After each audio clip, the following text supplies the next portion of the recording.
اب ایک حدیث میں سناتا ہوں، معاف کرنے کے متعلق یہاں آئی ہے، اس لیے ہمارے معاملات ہوتے ہیں ایک دوسرے کے، مرنے سے پہلے امت مصطفیٰ کو معاف کر کے مرو،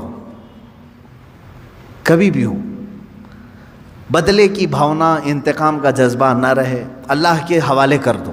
میرے ساتھ جس نے بھی جو کچھ بھی کیا، اللہ تو منتقم حقیقی ہے، تو ہی دیکھ لے، اپنے معاملات چھوڑ دو اللہ کے اوپر۔ اور رہی بات کسی نے کچھ کیا ہے تو معاف کر دو۔ جب تم معاف کر کے مرو گے تو ہو سکتا ہے تم نے بھی کسی کو ٹھیس پہنچایا ہوگا، یا زبانی یا ہاتھ سے، کسی بھی طرح سے، ان کے بھی دل زخمی ہوں گے کسی نہ کسی کے۔ اب یہ رب تعالیٰ اپنے ذمہ کرم پر لیتا ہے، ان کے دلوں کو نرم کرتا ہے، وہ بھی تمہیں معاف کر دیتے ہیں جب تم معاف کر کے دنیا سے جاؤ گے۔ میں حدیث بتا رہا تھا، حدیث یہ ہے، دو بھائیوں میں تکرار ہوئی، جھگڑا ہوا، ایک دوسرے سے دونوں کا کچھ نہ کچھ مباحثہ ہوا، اور تکرار کے بعد دونوں الگ ہوئے جھگڑے کے بعد، لیکن ان میں سے ایک بھائی معافی مانگنے کے لیے آیا دوسرے کے پاس۔ بات یاد رکھیں، حضور پاک صلی اللہ علیہ وسلم فرماتے ہیں، دو جھگڑوں کے بعد اپنے بھائی سے معافی مانگنے میں جو پہل کرے گا، وہ قیامت کے دن میرے ساتھ پہلے جنت میں جائے گا، وہ جنت میں بھی پہلے ہوگا۔ یہی بات تو حضرت امام حسن اور امام حسین کے درمیان حضرت فاطمہ نے کہا تھا، دونوں چھوٹی عمر کے تھے، 6 سال یا 5 سال، دونوں میں کچھ تکرار ہوئی، بچپنے کی بات، لڑ کر کے آئے سیدہ زہرا سلام اللہ علیہا کے پاس۔ آپ کے پاس جیسی آئے تو انہوں نے کہا، ایک جملہ یہ کہا، بیٹا مجھے معلوم نہیں کس کی غلطی ہے کس کی خطا ہے۔ ماں فاطمہ تو زہرا رضی اللہ تعالیٰ عنہا فرما رہی ہیں، مجھے یہ نہیں معلوم، لیکن ایک بات یاد رکھ لو کہ دونوں کے تکرار سے، دونوں کے جھگڑوں سے کہیں اللہ دونوں سے ناراض نہ ہو جائے، دونوں رونے لگے، کچھ بھی ہو جائے لیکن مولا ہمارا نہ روٹھے۔ تو حضرت فاطمہ نے کہا، میں نے اپنے ابا جان سے حدیث سنی ہے، جو معافی مانگنے میں پہل کرتا ہے، جو معافی مانگنے میں پہل کرتا ہے وہ جنت میں بھی پہلے جائے گا۔ ابھی یہ جملہ مکمل نہ ہونے کو تھا، امام حسین چھوٹی عمر کے تھے، دوڑ کر کے حضرت امام حسن کے پاس گئے، کہا، برادر محترم، جو کچھ بھی ہوا ہماری تکرار، ہمیں معاف کر دیں۔ اب دوسرے بھائی کا کیا مقام ہے، یہ بھی حدیث پاک سے سن لیں۔ معاف کر دیا تو خیر ہے، تم نے معاف کر دیا، کوئی تم سے معافی مانگنے کے لیے آیا، معاف کر دیا۔ آج بہت سارے ڈھیٹ لوگ بیٹھے ہوئے ہیں، بہن آئی ہے منانے کے لیے بھائی کو، نہیں مانتا میں، چل تو نے میرے ساتھ ایسا کیا ویسا کیا، پرانی باتیں یاد کی۔ بھائی آیا ہے، اس کے گھر میں شادی ہے، چلو بھیا آ جاؤ، نہیں، پرانے گڑے مردے نکال کر کے بھائی کو رخصت کر دیا، ہم تجھے معاف نہیں کریں گے، زندگی بھر معاف نہیں کریں گے۔ وہ لوگ بھی سن لیں، تمہاری ذمہ داری تھی معافی مانگنے کی، تم معافی مانگ لیے، بہت اچھا کیے، کیونکہ پہلے جنت میں جاؤ گے۔ اب جس کے پاس گئے تھے معافی مانگنے کے لیے، اس نے نہیں معاف کیا، میرے آقا صلی اللہ علیہ وسلم کی حدیث ہے، حضور فرماتے ہیں، کل قیامت کے دن وہ میری شفاعت کے قریب بھی نہ آئے۔ حضور نے فرمایا، میری شفاعت کے قریب نہ آئے جو اپنے بھائی کو معاف نہیں کرنا چاہتا۔ تم سے اگر تمہارا بھائی منانے کے لیے آ گیا، تمہاری بہن آ گئی، تمہارا پڑوسی آ گیا، تمہارا رشتہ دار آ گیا، تو پہلی بات تو یہ سوچ لو کہ وہ بازی مار لے گیا۔ معافی تو تمہیں بھی مانگنا چاہیے تھا، پہل میں کیوں نہ کروں، لیکن وہ بازی مار لے گیا، جنت میں پہلے جائے گا۔ اب اگر تم نے معاف کر دیا تو خیر ہے، نہیں معاف کرا تو کل قیامت کے دن شفاعت رسول سے بھی محروم ہو جاؤ گے۔ اب رسول اگر شفاعت نہ کریں، کس کے پاس جاؤ گے؟ وہاں تو آدم علیہ السلام سے لے کر عیسیٰ علیہ السلام تک ہر کوئی کہہ رہے ہیں اذهبوا الی غیری، جاؤ میرے علاوہ کسی اور کے پاس جاؤ۔ کس کے پاس جاؤ گے؟ اگر نبی بھی منع کر دیں، جاؤ تمہاری شفاعت میرے پاس نہیں۔ اللہ کے نبی صلی اللہ علیہ وسلم فرماتے ہیں، جو اپنے بھائی کو معاف نہیں کرتا، کل وہ میری شفاعت کے قریب نہ آئے۔ عزیزان گرامی وقار، اللہ رب العزت یہ فرما رہا ہے، اگر چھپا کر کے درگزر کر دیا، اگر تم نے اپنے بھائی کو معاف کر دیا، فَإِنَّ اللَّهَ كَانَ عَفُوًّا قَدِيرًا، تو سمجھ لو کہ بے شک اللہ بھی معاف کرنے والا، قدرت رکھنے والا ہے۔ یہاں قدیر کا لفظ آیا ہے۔ عفو کا مطلب ہوا معاف کرنے والا، قدیر کا مطلب ہوا قدرت رکھنے والا۔ دونوں کی میچنگ کیا ہے؟ معاف کرنے والا ہے، قدرت رکھنے والا ہے، معاف کرنے والا ہے، قدرت رکھنے والا ہے۔ میرے عزیزو، قدیر کے لفظ کا اس میں جو کمبینیشن ہے وہ جو ہمیں یہاں نظر آتا ہے وہ یہ ہے کہ مولا تبارک و تعالیٰ تمہارے گناہ سمندر کے برابر بھی ہوں تو قدرت رکھتا ہے کہ وہ معاف کرتے۔ یہ قدرت ہے اس کی کہ وہ قدیر ہے۔ یہاں تک کہ ایک شخص آیا حضور اکرم صلی اللہ علیہ وسلم کی بارگاہ میں، اس نے کہا اے رسول پاک، میرے گناہ بہت زیادہ ہو گئے، بہت زیادہ ہو گئے، کیا میری معافی ہو سکتی ہے؟ اللہ کے حضور میرے آقا صلی اللہ علیہ وسلم نے عرض کیا کہ مولا کیا اس بندے کی معافی ہو سکتی؟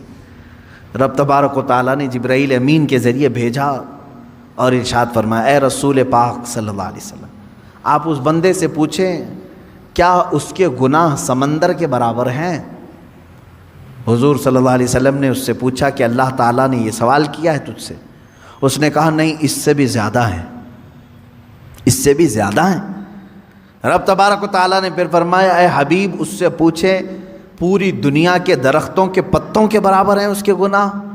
حضور نے جب یہ پوچھا تو اس نے کہا اس سے بھی زیادہ ہیں، اس سے بھی زیادہ ہیں۔ رب تبارک و تعالیٰ نے فرمایا، اے رسول اس سے پوچھ لیں زمین و آسمان کے بیچ میں جتنا خلا ہے کیا اتنے گناہ ہیں اس کے؟ حضور صلی اللہ علیہ وسلم نے اس سے سوال کیا، رب تعالیٰ تجھ سے یہ پوچھ رہا ہے؟ تو بندہ کہتا ہے شاید اس سے بھی زیادہ ہوں گے، میرے گناہ شاید اس سے بھی زیادہ ہوں گے۔ اب رب تبارک و تعالیٰ فرماتا ہے، اے رسول اس سے فرما دے چاہے جتنے بھی گناہ ہوں گے میری رحمت سے تو زیادہ نہیں، میری رحمت سے بھی زیادہ ہے۔ اب رسول کریم صلی اللہ علیہ وسلم نے اس بندے سے پوچھا، رب تعالیٰ اب تجھ سے یہ پوچھ رہا ہے، تو نے کہا تیرے گناہ سمندر سے زیادہ، پتوں سے زیادہ، زمین و آسمان کی خلا سے زیادہ، کیا تیرے گناہ رب کی رحمت سے بھی زیادہ ہیں؟ وہ رونے لگ گیا، کہا اے اللہ کے رسول، اللہ رب العزت کی رحمت بے کراں ہے، بے حساب ہے، میرے گناہ اس کی رحمت کو کہاں لگیں گے؟ تب رب تعالیٰ نے فرمایا، اے رسول اس سے فرما دیں تیرا رب قدیر ہے، قدرت رکھتا ہے، یہ بڑے گناہوں کو بھی معاف فرما سکتا ہے۔ تو وہ قدیر کا معنی ہے گناہ بخشے جا سکتے ہیں، لیکن ایک بات یاد رکھیں، ایمان پہ موت ہو شرط ہے، ایمان پہ اگر موت ہو تو اللہ عفو و قدیر ہے۔ آگے کی جو آیت ہے وہ ٹاپک سے تھوڑی ہٹ کر کے ہے، یہاں سے دوسری باتیں چل رہی ہیں۔ اللہ رب العزت نے فرمایا بے شک وہ لوگ جنہوں نے اللہ اور اس کے رسول کو نہیں مانا یا کفر کرتے ہیں، نہیں مانتے اور یہ چاہتے ہیں کہ اللہ اور اس کے رسول کے درمیان جدائی پیدا کریں، اور کہتے ہیں کہ بعض پر ایمان لاتے ہیں بعض کو انکار کرتے ہیں، اور چاہتے ہیں کہ ایمان و کفر کے بیچ میں کوئی راستہ نکال لیں۔ اللہ فرماتا اولئک هم الکافرون حقا، یہ ٹھیک یہی اصل کافر ہے۔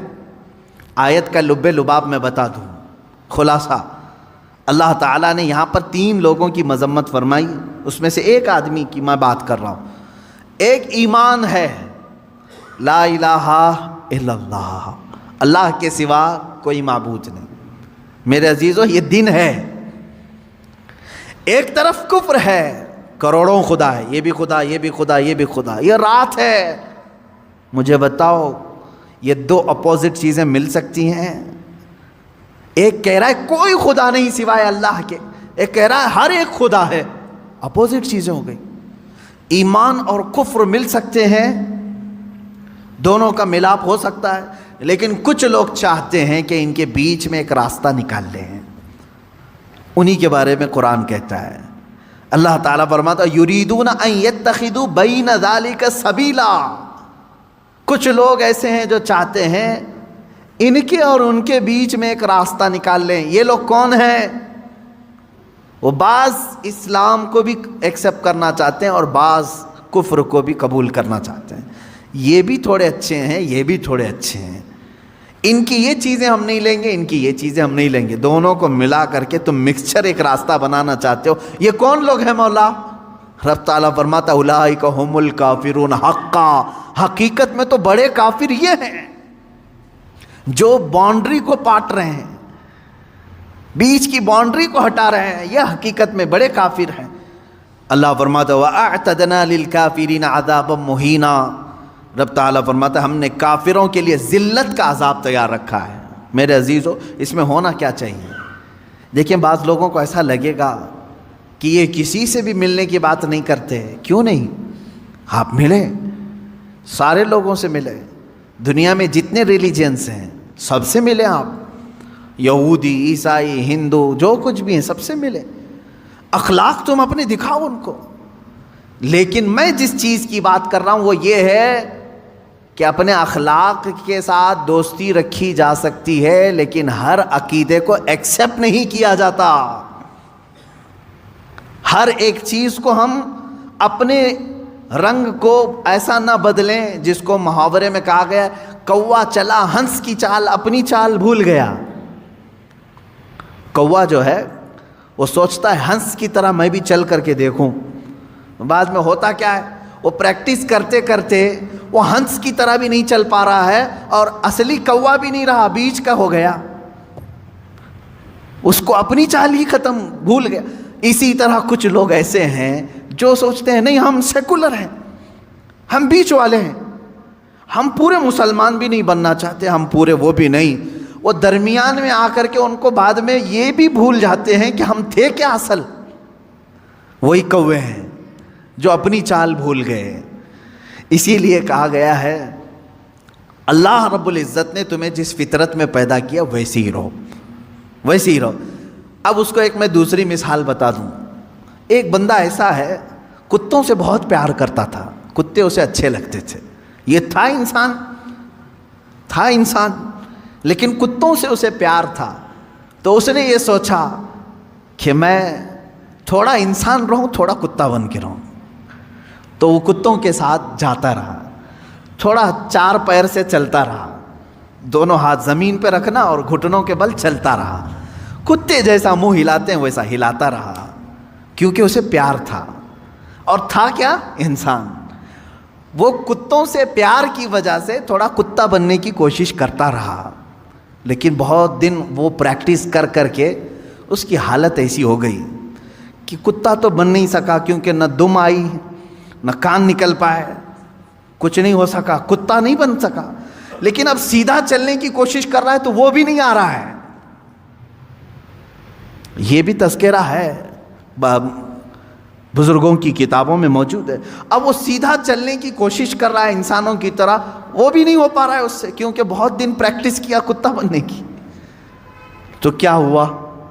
نہ انسان بن کر کے رہا نہ کتا بن کر کے، یہ کون سی تیسری مخلوق بن گئی، ایک الگ ہی بن گیا۔ یہی قرآن کہتا ہے کہ کچھ لوگ یہ چاہتے ہیں کہ بیچ کا راستہ نکالیں۔ میاں کاہے کا بیچ کا راستہ؟ کیا اسلام میں کوئی چیز کمی رہ گئی تمہیں؟ جو اکبر بادشاہ نکالنے کی کوشش کیا تھا، دونوں کو میچ کر کے ملا کر کے ہم ایک نیا دین تیار کریں گے، نیا مذہب تیار کریں، یہ بھی ہم کو چاہیے یہ بھی ہم کو چاہیے، دونوں کو ملا کر کے۔ اکبر نے جو دین نیا شروع کیا تھا، اکبر بادشاہ، وہ مرتد ہو کر کے مر گیا بیچارہ، وہ وزیروں کی سن کر کے۔ اس نے کیا کیا تھا؟ دونوں کو میچ کرتے ہیں، مسجد میں اذان کی بجائے سیپ بجائیں گے تاکہ وہ بھی راضی رہیں گے، نماز پڑھو تم لیکن ممبر پر مورتی بھی رکھی جائے گی، دونوں چیزیں رہیں گی۔ میچ کر کے دونوں کو بیچ کا راستہ نکالنے کی کوشش کیا اور وہ بیچ کا بن کر کے رہ گیا۔ میرے عزیزو، یہ بات یاد رکھو، اللہ نے تمہیں جس فطرت میں پیدا کیا ہے اسی فطرت میں کامل بن کر کے رہو، اسی میں تمہاری عزت ہے، اسی میں تمہاری عزت ہے۔ قرآن کہتا ہے یا ایھا الذین آمنوا ادخلوا فی السلم کافہ، اے ایمان والو اسلام میں پورے کے پورے داخل ہو جاؤ، آدھا تیتر آدھا بٹیر نہیں، پورے کے پورے داخل ہو۔ حضرت عبداللہ بن سلام رضی اللہ تعالیٰ عنہ صحابی ہیں، صحابی رسول ہیں۔ آپ جانتے ہیں اس صحابی رسول کو ایک چیز پر اللہ کے رسول صلی اللہ علیہ وسلم نے منع فرما دیا، کیا؟ پہلے یہودی تھے، وہ بڑے یہودی عالم تھے، تورات کے عالم تھے. یہودی مذہب میں سنیچر کے دن شکار کرنا حرام ہے, گوشت کھانا حرام ہے سنیچر کے دن. دوسری چیز, اونٹ کا گوشت ان کے لیے حلال نہیں, حرام ہے شریعت موسوی میں. یہودی اونٹ کا گوشت نہیں کھاتے, حرام ہے ان کے لیے. اب حضرت عبداللہ بن سلام جب اسلام لائے تو تورات کے پرانے حافظ تھے, عالم تھے, اب قرآن کے بھی بڑے عالم بن گئے. لیکن حضرت عبداللہ بن سلام کیا کرتے تھے, سنیچر کے دن گوشت نہیں کھاتے تھے, سنیچر کے دن گوشت نہیں کھاتے, اور اونٹ کا گوشت نہیں کھاتے تھے. ان کا اپنا اجتہاد تھا, وہ کیا سوچ کر کے کرتے تھے اس طرح سے. جب صحابہ نے ان سے پوچھا تو انہوں نے کہا اسلام میں گوشت کھانا واجب تھوڑی نہ ہے, فرض ہے کیا اونٹ کا گوشت کھانا؟ کھاؤ تو ٹھیک ہے, نہیں کھاؤ تو کوئی بات نہیں, کھا لیا تو حلال ہے, واجب تو نہیں ہے, مینڈیٹری تو نہیں ہے. حضرت عبداللہ بن سلام نے کہا اسلام میں یہ واجب نہیں ہے اور میں چھوڑ دیتا ہوں, نہیں کھاتا ہوں, تو یہودی مذہب پر بھی عمل ہو جائے گا, اسلام پہ بھی عمل ہو جائے گا. سنیچر کے دن گوشت کھانا اسلام میں واجب تھوڑی نہ ہے, واجب نہیں ہے, نہیں کھائے گا تو کچھ فرق نہیں پڑتا. لیکن میں اگر نہیں کھاؤں گا سنیچر کے دن تو دونوں مذہب پر عمل ہو جائے گا, یہودی مذہب پر بھی کہ ان کے مذہب میں سنیچر کے دن گوشت کھانا حرام ہے, اس پر بھی عمل ہو جائے گا, اسلام پہ بھی عمل ہو جائے گا. جب انہوں نے ایسا کہا تو اللہ تعالیٰ نے آیت نازل فرما دی, یا ایھا الذین آمنوا ادخلوا فی السلم کافہ, اے ایمان والو اسلام میں پورے کے پورے آ جاؤ. آدھا اس پر عمل کرنا, آدھا اس پر عمل کرنا نہیں, بلکہ پورے کے پورے اسلام میں داخل ہو جاؤ. تو درمیان کا راستہ نکالنے کی کوشش نہ کریں. میں نے بہت گمبھیر مثالیں دی ہیں. ہاں کچھ لوگوں کے لیے وہ حقیقت میں گمبھیر مثالیں ہیں کہ کتا بننے کی کوشش کرتے رہو گے, نہیں بن سکتے, کیونکہ تمہیں 2 پیر دیے ہیں, 2 ہاتھ دیے ہیں, تم ہاتھ سے اٹھا کر کے کھانا کھانے کی فطرت رکھتے ہو. لیکن جانور سے پیار ہے, ٹھیک ہے, اچھی بات ہے. کتے سے پیار ہے, اچھی بات ہے, کیونکہ ہم کتوں سے نفرت نہیں کرتے. کسی بھی جانور سے نفرت کرنے کا حکم نہیں دیا گیا ہے سوائے موذی اور نجس. کتے کو حراست کے لیے یعنی چوکیداری کے لیے رکھنے کی اجازت دی گئی, کھیتی باڑی کے نگرانی کے لیے رکھنے کی اجازت دی گئی ہے. ٹھیک ہے تمہارا اپنا معاملہ, جانور یعنی اینیمل لورز آپ ہیں, اگر رہو, لیکن بننے کی کوشش مت کرنا. پیار کرنا الگ چیز ہے, پورا بن جانا الگ چیز ہے, تم بن نہیں سکتے. اسی طرح اسلام دن ہے, کفر رات ہے, دونوں کے بیچ میں اگر تم نکالنے کی راستہ سوچو گے تو پھر کیا ہو جائے گا, وہی ہو جائے گا کہ تم پورے نہ اسلام میں رہ پاؤ گے نہ پورے کفار میں رہ پاؤ گے. اللہ رب العزت نے اسلام جیسی عظیم دولت سے تمہیں سرفراز کیا ہے, تو اسی میں پورے کے پورے باقی رہو, اسی میں پورے کے پورے رہو. اچھا دوسرے مذاہب کی بھی میں بات کروں, دوسرے ریلیجن میں اگر کوئی پنڈت ہے, اگر وہ اپنے دھرم میں پورا پکا ہے تو ان کے دھرم میں اس کو اچھا سمجھا جاتا ہے کہ ڈاواں ڈول آدمی نہیں ہے, پورا ٹھیک ہے, پورے اس کو گرنتھ یاد ہیں, وید یاد ہیں, جو کچھ بھی ان کی مقدس کتابیں سب برابر کرتا ہے. لیکن ان میں سے اگر وہ کوئی ایسا شخص جو ادھر بھی ادھر بھی ہاتھ پیر مارتا رہتا ہے تو وہاں پر بھی وہ ذلیل ہو جاتا ہے. یہ سب کا معاملہ ہے. اسی لیے میں آپ سے بھی کہوں گا, اللہ تبارک و تعالیٰ نے اگر تمہیں دائرہ اسلام میں رکھا ہے تو اس کی قدر کرو, اور اپنی نیتا گیری بچانے کے لیے جگہ جگہ پوجا پاٹ کرنا تمہارے لیے شریعت کا حکم نہیں ہے.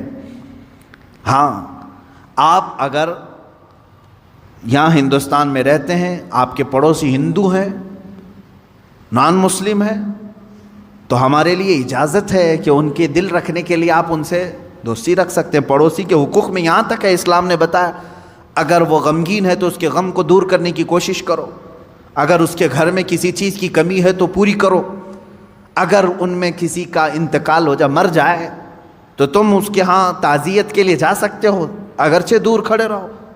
پڑوسیوں کے حقوق میں ہمیں اسلام نے یہ اجازت دی ہے. لیکن میرے عزیزو, جہاں تک اسلام نے اجازت دی ہے اتنا کرتے رہو۔ میں نے پھر وہی مثال یاد دلائی، اگر کسی سے محبت ہے تو محبت رکھو، پورا وہ بننے کی کوشش مت کرو، درمیانی راستے میں جانے کی کوشش نہ کرو۔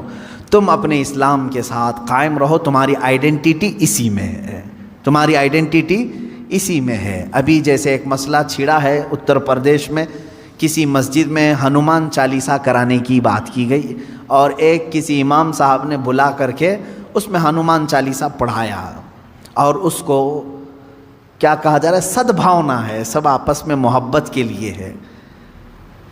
کیا میں یہ پوچھنا چاہتا ہوں، صدبھاونا ایک طرف سے ہونی چاہیے؟ اگر مسجد میں کوئی ہنومان چالیسا کر رہا ہے تو کیا کوئی پنڈت اجازت دے گا کہ رام مندر جو بنا رہے وہاں ہم بھی پہلی اذان دے دیں، قرآن کی تلاوت کریں؟ کیا یہ صدبھاونا کی فکر ہر ایک کو ہے؟ نہیں ہے تو چھوڑو، ہم دعوت کہاں دے رہے ہیں آپ کو؟ آپ اپنی مندر میں پوجا کرو، سارے ہون کرو، ساری چیزیں تمہارے مقدسات جتنے اس پر عمل کرتے رہو۔ ہمیں ہماری مسجدوں میں جو ہمارے مقدسات ہیں اس پر عمل کرنے کی اجازت ہو، نہ چھیڑو، نہ کسی کے اندر دخل اندازی کرو۔ اسلام میں یہ تمام چیزیں نہیں ہیں۔ اب یہ جو درمیانی لوگ ہیں، نہیں تمہارے لیے مسجد کے دروازے کھلیں، تم آؤ، تمہارے پاٹ پڑھاؤ، میں ان لوگوں سے کہتا ہوں کیا تمہیں اس بات کا حکم اللہ نے دیا ہے؟ تم کو کس نے کہا ہے؟ اللہ کا گھر ہے یہ، تمہارے باپ کا گھر نہیں، رب تبارک و تعالیٰ کا گھر ہے، اس کے قانون کے مطابق ہی عمل ہو۔ میں کسی ہنومان چالیسے کے متعلق یہ نہیں کہہ رہا کہ وہ کیا ہے، واللہ اعلم۔ اگر ہندو اس کو مقدس سمجھتے ہیں اور پڑھتے ہیں تو جہاں من کرے وہاں پڑھیں، اپنی عبادت گاہوں میں پڑھیں، ہم خلل اندازی کبھی نہیں کریں گے، کیونکہ اسلام یہ کہتا ہے جو جس دین سے وابستہ ہے اس کو رہنے دو۔ قرآن پاک میں لا اکراہ فی الدین، دین میں کوئی زبردستی نہیں، زبردستی ہم پکڑ کے لائیں گے بھی نہیں آپ کو، آپ کی اپنی مرضی۔ یہ ہر انسان کی اپنی مرضی سے وہ اپنا دین اور اپنا مذہب اختیار کرتا ہے۔ لیکن میں یہاں یہ کہنا چاہتا ہوں کہ جو لوگ اس طرح کی حرکتیں کرتے ہیں وہ تیسرے آدمی بن جاتے ہیں، بیچ کے آدمی نہ بنو، اچھے لوگ نہیں ہوتے بیچ کے۔ یعنی بعض جگہ بیچ میں ہونا اچھا ہے، بعض جگہ بیچ میں ہونا بہت برا سمجھا جاتا ہے۔ اس طرح سے اسلام میں ہو تو پورے اسلام میں رہو، اگر کوئی عیسائی ہے تو وہ اپنے پوری عیسائیت کو فالو کرے، ہمیں اس سے کوئی اعتراض نہیں۔ کوئی ہندو ہے تو اپنے ہندوازم کو پورا فالو کرے، ہمیں اس سے کوئی اعتراض نہیں، تمہاری اپنی مرضی ہے۔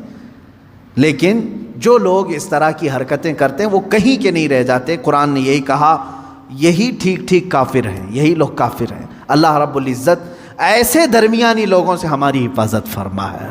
اللہ تعالی ہمارے دلوں میں قوت ایمان کو راسخ کر دے کہ ہم ایمان پر ہی جمے رہیں اور ایمان پر ہی ہماری موت آئے۔ اللہ تعالیٰ نے ہمیں جس مذہب مقدس پر زندگی دیا ہے، اے کریم خدا اسی مذہب مقدس پر ہماری آخری سانس عطا فرما۔ وآخر دعوانا الحمد للہ رب العالمین۔